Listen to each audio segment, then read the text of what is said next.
It was attended by Economic Development Minister Ibrahim Patel, just among other dignitaries there. But what resolutions came out of the conference? I mean, one of the first important resolutions that we have established between the three federations was that we must collaborate with one another as federations, and that we must also work together. But that our commitment also for the country remains quite deep, that we are committed to social dialogue and peaceful engagement. But all these things are happening at the same time that working people in this country finding themselves continuously being under attack. You know, for instance, there's a Freedom Foundation that went to the court to prevent trade unions from extending collective agreements to non-parties. You look, for instance, the situation of the collusion in the economy, you know, where companies are colluding, you know, in the construction industry, and it's also now that we welcome the investigation in the pharmaceutical industry, because our people are entitled to pay cheaper for drugs, because health is a human right.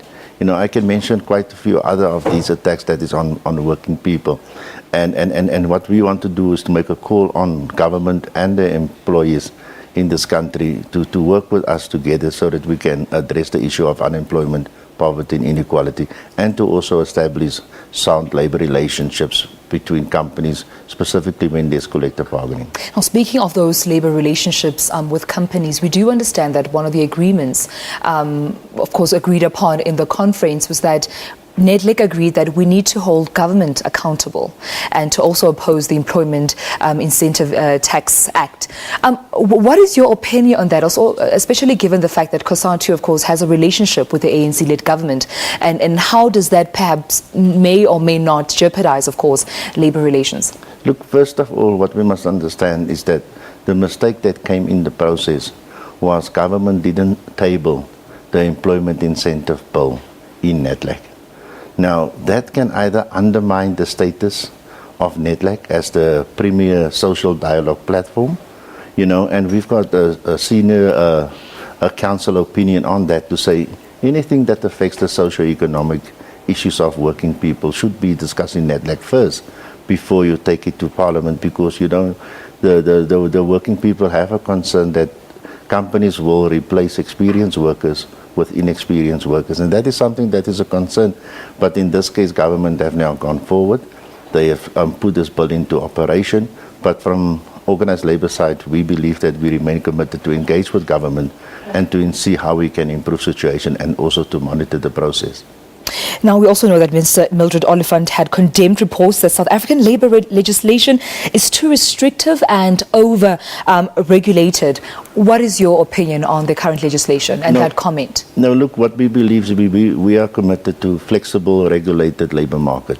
In other words, there has to be some level of flexibility, but it must be regulated in a proper way. You can't have a situation where you play a soccer game without rules. You need to have rules, you see, and that is an important balance. But the Deputy President have also mentioned countries, for instance, like Germany.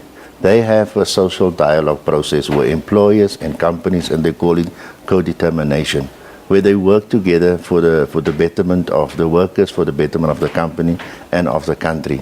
And from our side, you know, we are not afraid to engage with the employees and government to say, how can we learn lessons from Germany and from Sweden to establish better labor relations between employees and workers.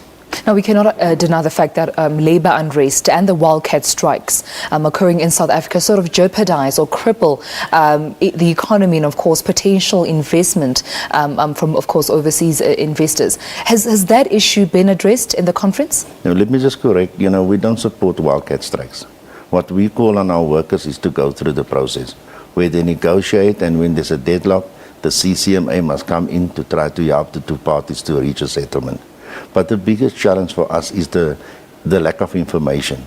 You see, if working people don't know and have access to the information of the profitability of the company and what is the external environment in which the company operates, in other words, what is the price for platinum, you know, whether it's up or whether it's low, and what is the profitability of the company itself, and what is the policy of the company paying to the chief executive officers. Because if you pay a chief executive officer a salary of 20 million rand, and workers are asking for a salary increase or for minimum wages or stuff like that, and then the company say they don't have money for that, that will also be a cause for concern and a cause for friction between management and the workers. And we also know that the Deputy President has urged unions not to compete for the sizes of unions and rather focus on core issues that stakeholders are raising, of course, within these unions. But how practical is that, given the difference, of course, between the unions and what they serve? You see, we have a reality in South Africa